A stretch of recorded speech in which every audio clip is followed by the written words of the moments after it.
Hello ನಮಸ್ಕಾರ ಸ್ನೇಹಿತರೆ. ಇವತ್ತಿನ ಸಂಚಿಕೆಯಲ್ಲಿ ಏನಾಗ್ತದೆ ಅನ್ನೋದನ್ನು ತುಂಬಾ ಚಿಕ್ಕದಾಗಿ ನೋಡ್ಕೊಂಡು ಬರೋಣ ಬನ್ನಿ. ಇಲ್ಲಿ ಯಾವುದೇ ಕಾರಣಕ್ಕೂ ಕೂಡ ವಿದ್ಯಾ ಮನೆಗೆ ಬರಬಾರ್ದು ಅಂತ ಹೇಳಿ ಭದ್ರೇಗೌಡರು ಹೇಳ್ತಿದ್ದಾರೆ. ಆದರೆ ಇಲ್ಲಿ ಊರಿನ ಒಂದು ಪಂಚಾಯತಿ ಕಟ್ಟೆಗೆ ಒಂದು ಬೆಲೆ ಕೊಡಬೇಕು ಅನ್ನೋ ಒಂದೇ ಒಂದು ಕಾರಣಕ್ಕೆ ಶಿವರಾಮೇಗೌಡರು ಆ ಒಂದು ಪಂಚಾಯತಿ ಕಟ್ಟೆಗೆ ಹೋಗ್ತಾರೆ. ಅಲ್ಲಿ ತನ್ನ ಮಗದೊಮ್ಮೆ ನೀವು ಮನೆ ಕರ್ಕೋಬೇಕು ಅಂತ ಹೇಳಿ ಇಲ್ಲಿ ವಿದ್ಯಾ ತಂದೆ ಬೇಡಿಕೆಯನ್ನು ಇಡ್ತಾರೆ. ಇಡೀ ದಿನ ಚಾವಟಿ ಈಟನ್ನು ತನಗೆ ತಾನೇ ಹೊಡ್ಕೊಂಡಿರ್ತಾರೆ. ಯಾಕಂದರೆ ಇಲ್ಲಿ ಶಿವರಾಮೇಗೌಡರು ಬರಬೇಕು, ನನ್ನ ಮಾತನ್ನು ಕೇಳಬೇಕು ಅಂತ. ಕೊನೆಗೂ ಕೂಡ ಶಿವರಾಮೇಗೌಡರು ಬರ್ತಾರೆ. ಶಿವರಾಮೇಗೌಡರು ಜೊತೆಗೆ ಒಂದಷ್ಟು ಬೇರೆ ಮಂದಿ ಕೂಡ ಹಿರಿಯರು ಬರ್ತಾರೆ. ಬಂದದ್ದೇ ಅಲ್ಲಿ ಏನು ನ್ಯಾಯ ಆಗಬೇಕು ಆ ಒಂದು ನ್ಯಾಯ ತೀರ್ಮಾನವನ್ನು ಮಾಡೋಕ್ಕೆ ಮುಂದಾಗ್ತಾರೆ. ಪೊಲೀಸ್ ಅವ್ರಿಗೆ ಇನ್ಫಾರ್ಮ್ ಮಾಡೋಣ ಅಂತಾರೆ, ಬೇಡ ಅಂತ ಕೂಡ ಹೇಳ್ತಾರೆ.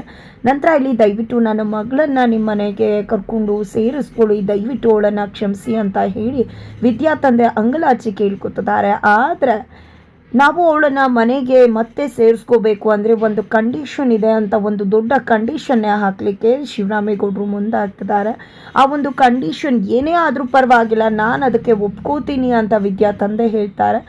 ಆಗ ಶಿವರಾಮೇಗೌಡರು ಹೇಳ್ತಕ್ಕಂಥ ಒಂದು ಕಂಡೀಷನ್ ನಿಜಕ್ಕೂ ಕೂಡ ಒಂದು ರೀತಿಯಲ್ಲಿ ಆಘಾತ ತರ್ತಕ್ಕಂಥ ಕಂಡೀಷನ್ ಅಂತಲೇ ಹೇಳ್ಬೋದು. ಯಾಕಂದರೆ ವಿದ್ಯಾ ಇನ್ನು ಮುಂದೆ ಯಾವುದೇ ಕಾರಣಕ್ಕೂ ತನ್ನ ತವರಿನ ಸಂಬಂಧವನ್ನು ಇಟ್ಕೋಬಾರ್ದು, ತವರಿಂದ ಸಂಪೂರ್ಣವಾಗಿ ಆಕೆ ಶಾಶ್ವತವಾಗಿ ದೂರ ಆಗಬೇಕು ಅಂತಕ್ಕಂತಹ ಒಂದು ಕಂಡೀಷನನ್ನು ಹಾಕ್ತಾರೆ. ಆ ಒಂದು ಕಂಡೀಷನ್ಗೆ ಇಲ್ಲಿ ಕೊನೆಗೂ ವಿದ್ಯಾ ತಂದೆ ತಾಯಿ ಒಪ್ಕೊಂಡ್ಬಿಡ್ತಾರೆ. ಮಗಳು ಬದುಕಿಗಿಂತ ಮತ್ತಿನ್ನೇನು ಕೂಡ ಮುಖ್ಯ ಅಲ್ಲ, ಮಗಳು ಚೆನ್ನಾಗಿದ್ರೆ ಸಾಕು, ಗಂಡನ ಮನೆಗೆ ಹೋದರೆ ಸಾಕು ಅಂತ.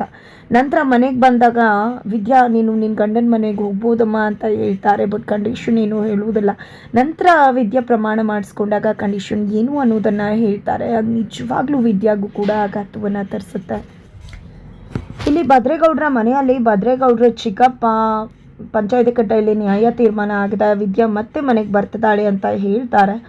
ಇದರಿಂದಾಗಿ ಭದ್ರೇಗೌಡರು ಆಲ್ರೆಡಿ ರೊಚ್ಚಿಗೆದ್ದಿದ್ದಾರೆ. ಅದೇ ಒಂದು ಸಮಯಕ್ಕೆ ವಿದ್ಯಾ ಮನೆಗೆ ಗಂಟು ಮುಟ್ಟೆ ಸಮೇತ ಬಂದಾಗ ಇವಳು ಯಾರು ಇಲ್ಲಿಗೆ ಕರೆದದ್ದು, ಯಾವುದೇ ಕಾರಣಕ್ಕೂ ಇವಳು ಈ ಮನೆ ಒಳಗಡೆ ಕಾಲು ಇಡ್ಕೂಡ್ದು ಅಂತ ಹೇಳಿ ಭದ್ರೇಗೌಡರು ಹೊರಟೇ ಬಿಡ್ತಾರೆ.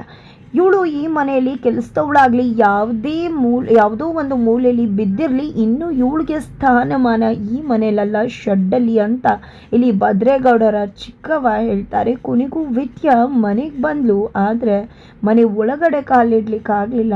ಗಂಡನ ಮನಸ್ಸಿನ ಒಳಗಡೆ ಕೂಡ ಕಾಲಿಡ್ಲಿಕ್ಕಾಗಲಿಲ್ಲ. ಹಾಗಿದ್ರೆ ಹೇಗಿರುತ್ತೆ ವಿದ್ಯಾ ಬದುಕು ಮುಂದೆ ತಿಳ್ಕೋಬೇಕು ಅಂದರೆ ಮುಂದಿನ ವಿಡಿಯೋಗೆ ವೇಟ್ ಮಾಡೋದನ್ನು ಮರಿ.